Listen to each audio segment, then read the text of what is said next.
Good morning. It's Ayya Vimala here in Illinois, and already having reconnection problems popping up.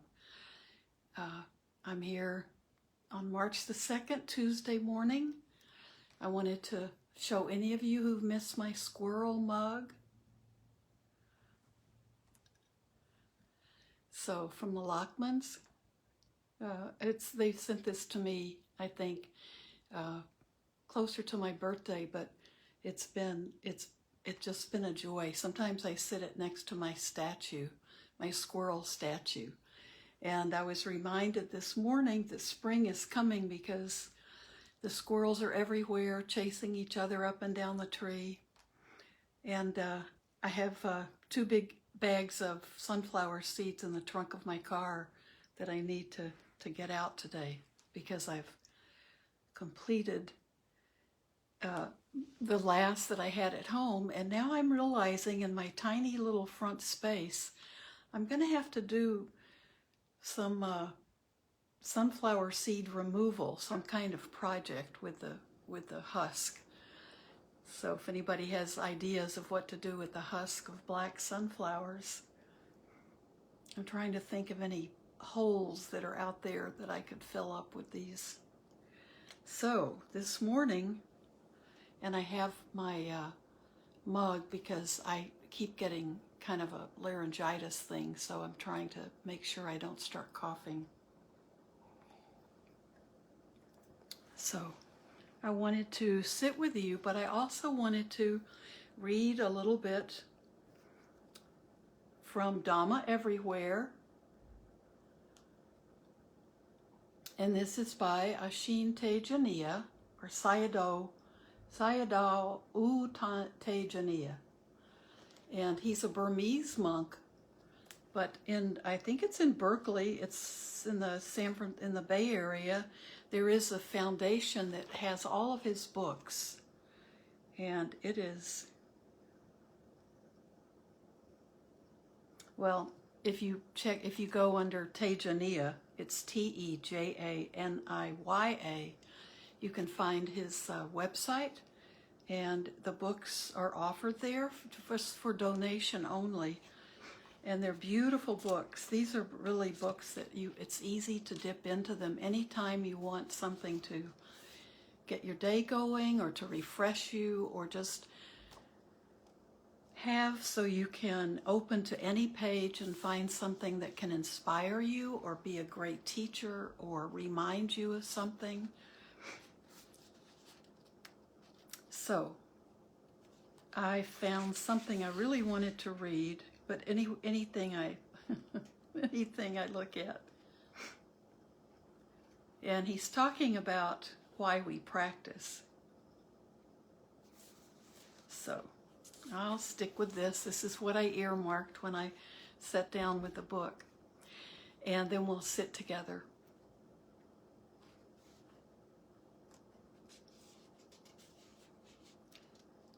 There are so many opportunities. Well, this is the end of generosity. That's for another day. We practice to bring out awareness and to strengthen wholesome qualities in the mind.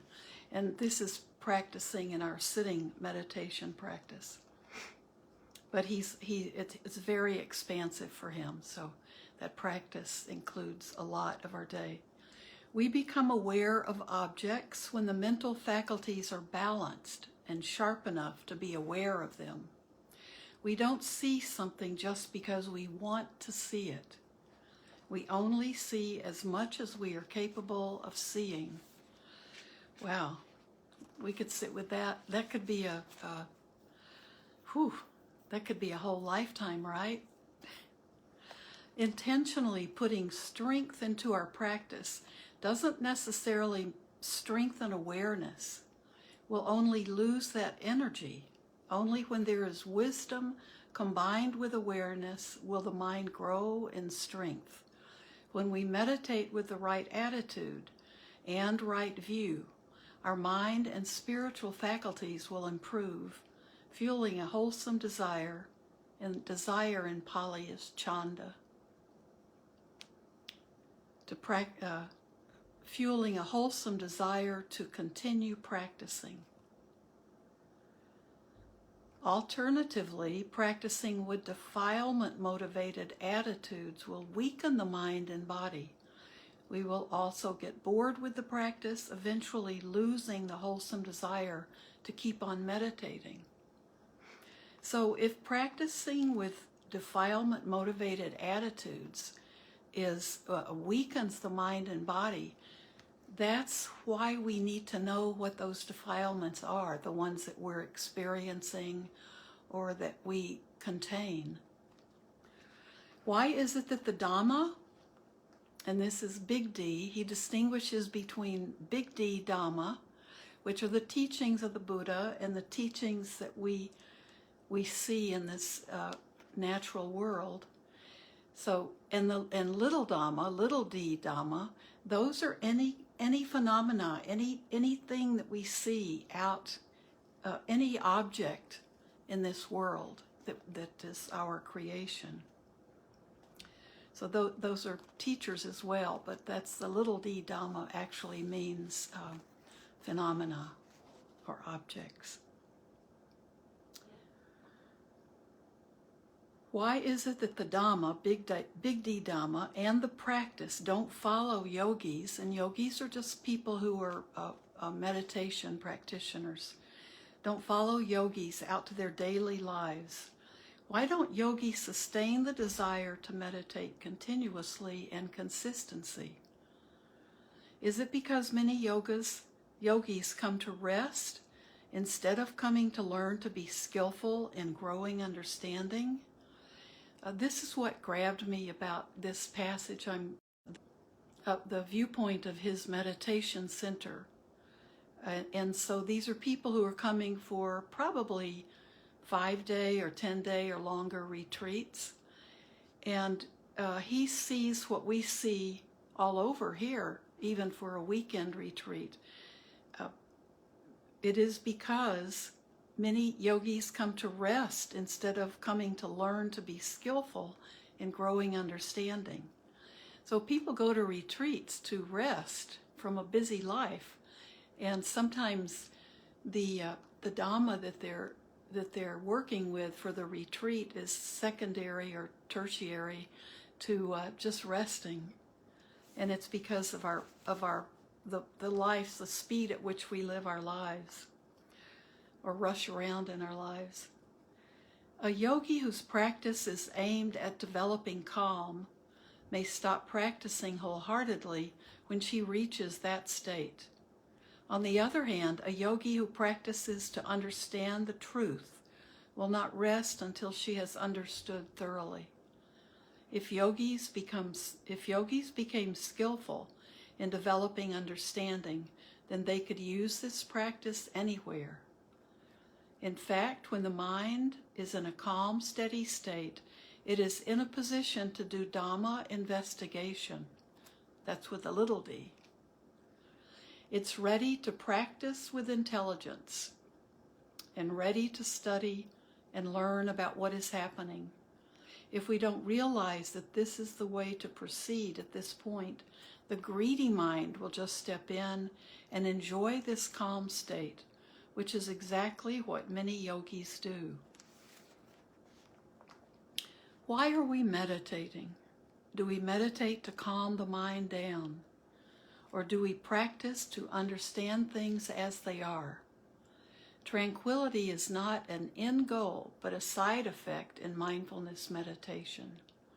When we understand Dhamma nature very deeply, tranquility comes as an inherent part of this wisdom. That's very important. If you've developed calmness through your meditation practice, that's wonderful. But that's not the end of it.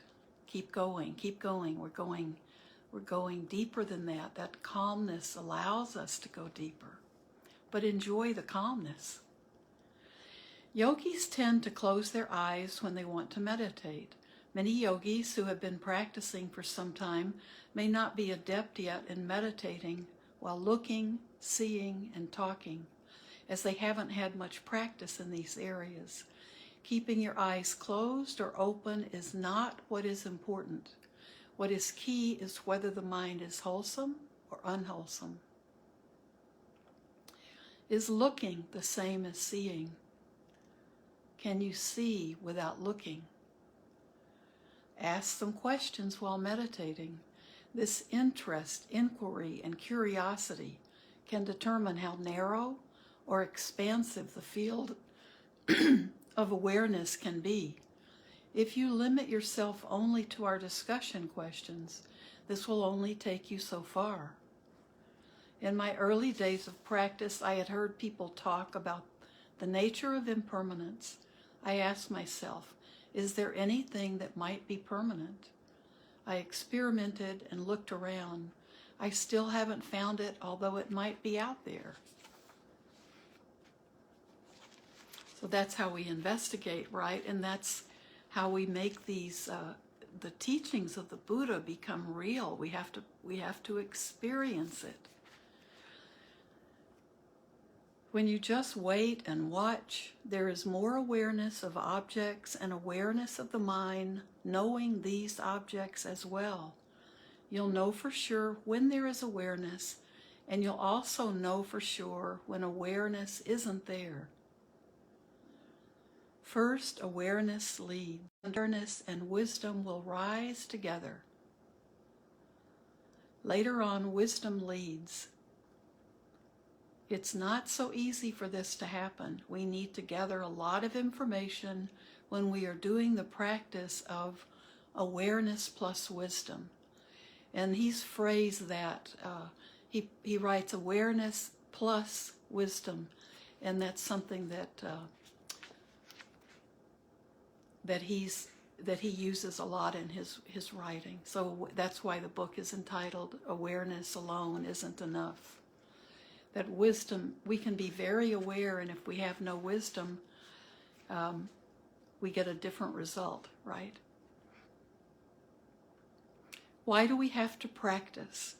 We practice because defilements are very strong. Just observe your mind.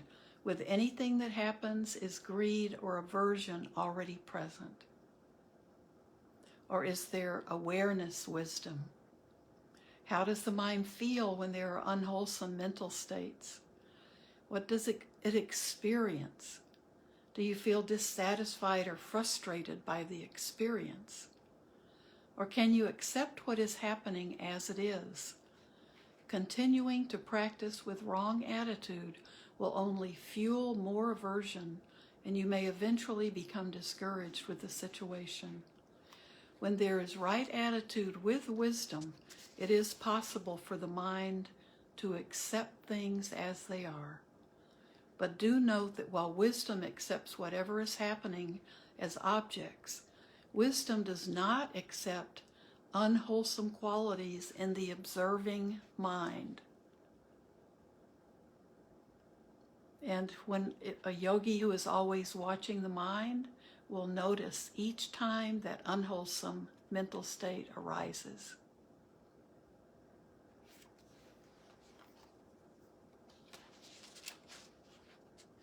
Okay, I think we can stop and work with that.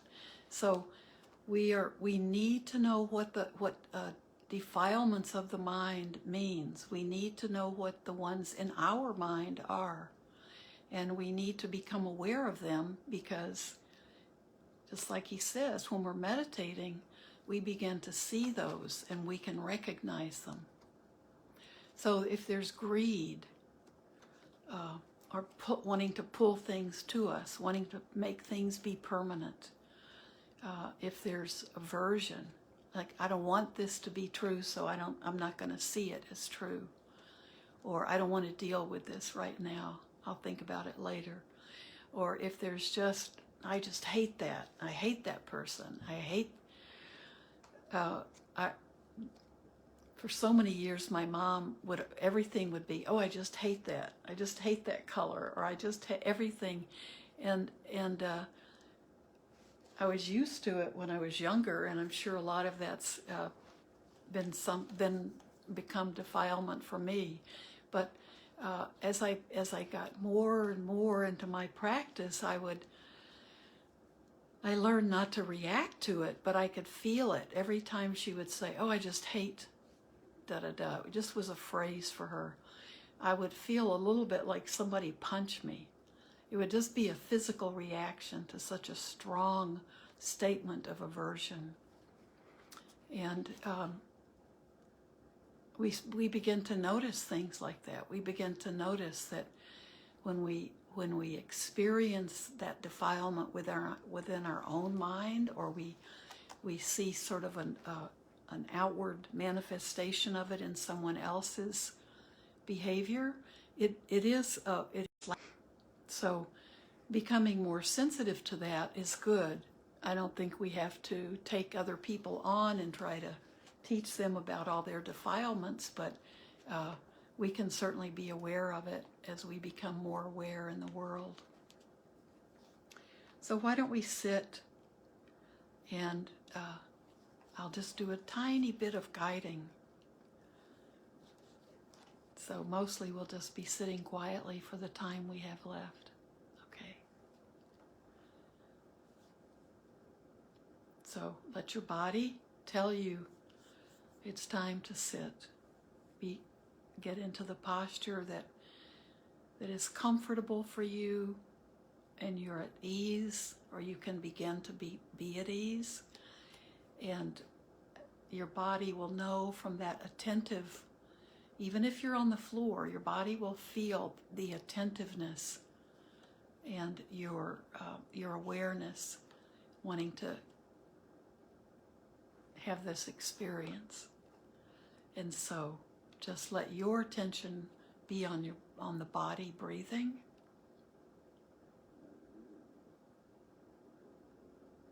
You can close your eyes or keep them open.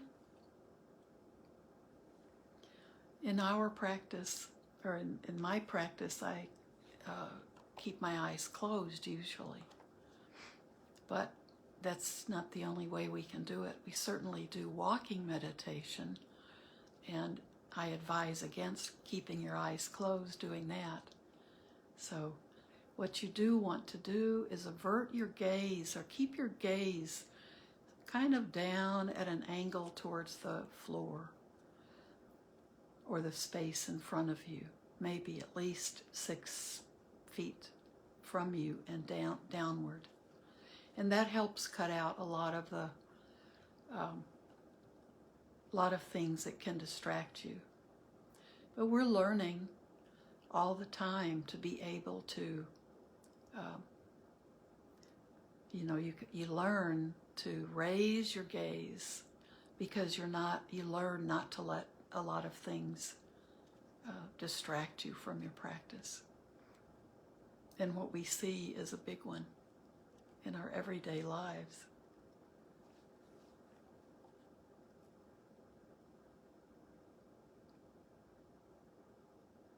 Observe the body breathing. Let it be your natural breath. If you do feel rushed or unsettled, maybe you've rushed to get into the right spot where you can feel at ease, and your body is still kind of rushing. You can also begin with a few deep breaths in and out.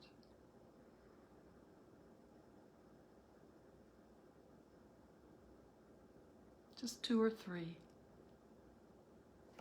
And let that help you. Just inhale and exhale just more deeply than your natural breath. And then see if that doesn't help you come to the present moment.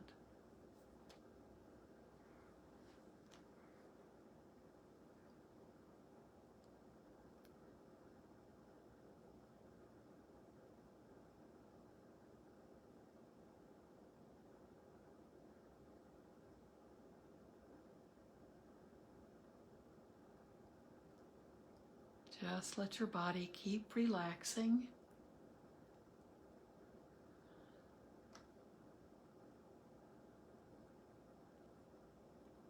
But keep your mind attentive, awake.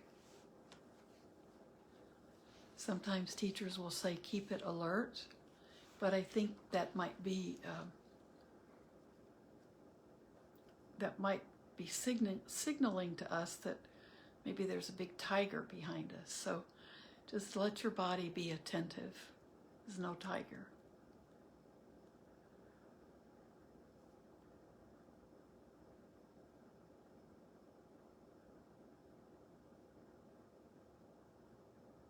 Notice if your feet are on the floor.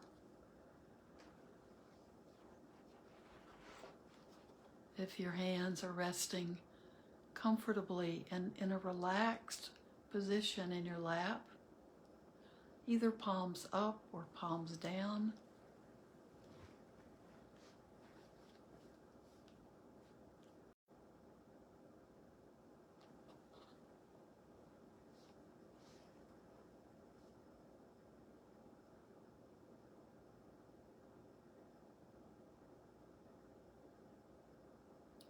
Be aware of all of your senses, not all at once, but if your eyes are open, be aware of the light, and be aware of a gentle focus, a light focus. Sometimes if you like to meditate with your eyes open, you can have an object at the right distance in the spot, maybe a candle, maybe a little a stone on a little table, something. It can be a statue of Buddha or Christ or a rock you like or a crystal. But just let that help you find that focal point.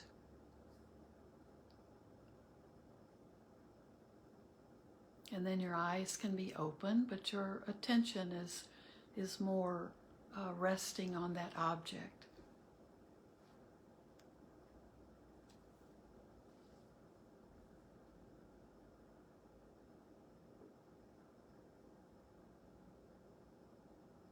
We can also be aware of sound.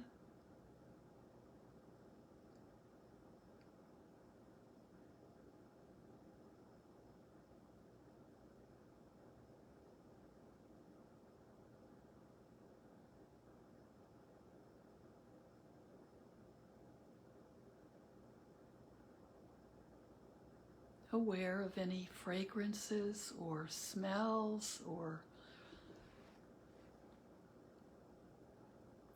the smell of fresh air if you're outside.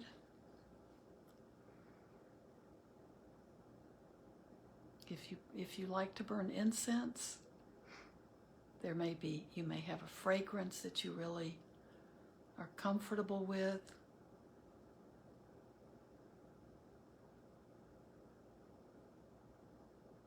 Maybe that helps you focus. Maybe it just camouflages other smells.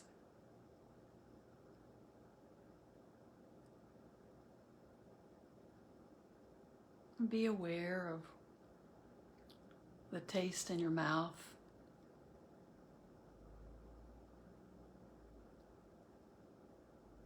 Or if your mouth is dry.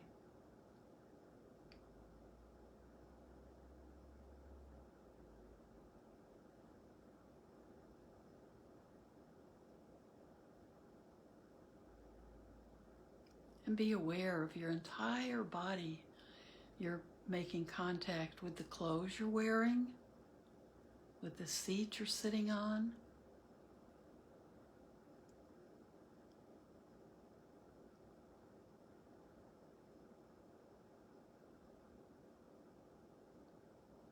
Our entire body, all of our skin is aware. Our skin is always aware of different things brushing against it.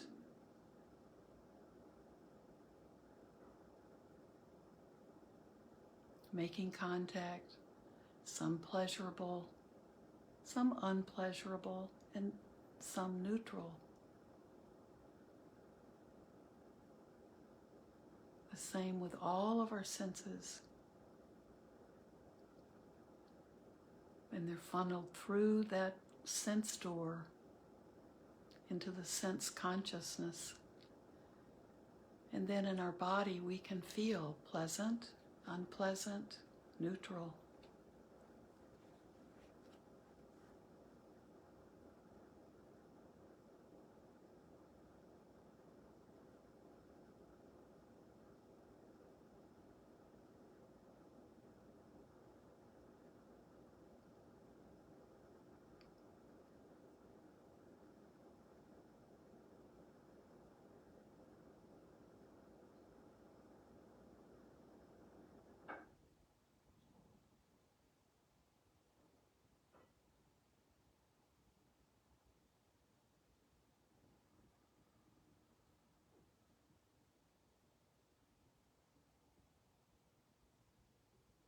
You may have questions about your practice. If they're rising up, see if that's a question you can answer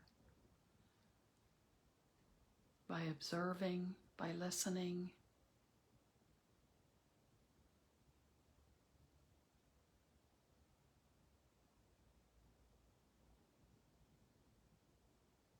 See what rises up for you as you're being in the center of everything.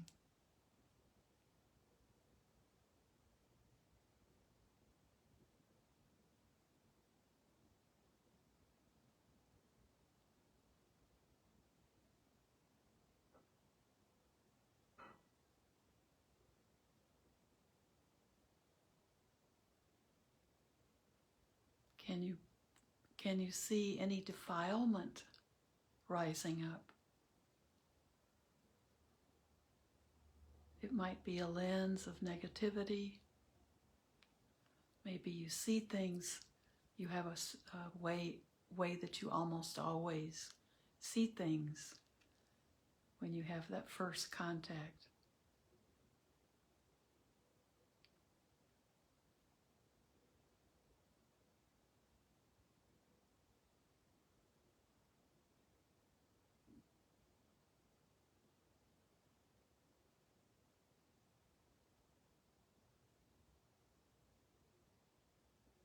Is there any aversion in your mind? Is there greed?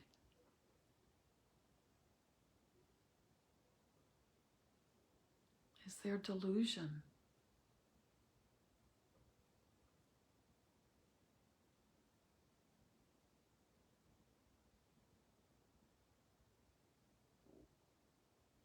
And it's okay if there is. That's what we're working with. That's what we're trying to become more and more aware of. It's not making a judgment about yourself. We're trying to see ourselves clearly. See what those filters are that we put between ourselves and the world. And between ourselves and ourself.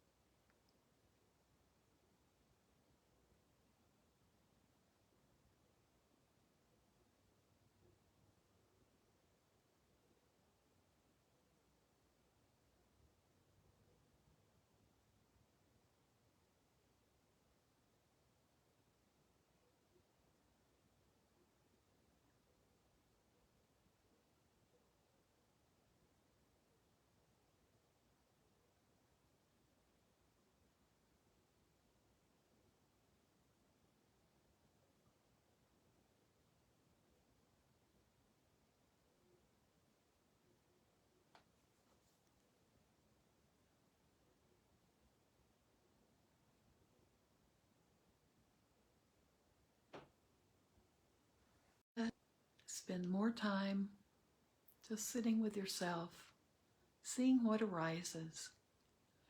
And today, may everything we do and say and think be done with that idea of wisdom, awareness. And may we do it for not only for ourselves, but for the benefit of all other living beings. So thank you so much. I'll see you Thursday. Thanks for being with me in my practice.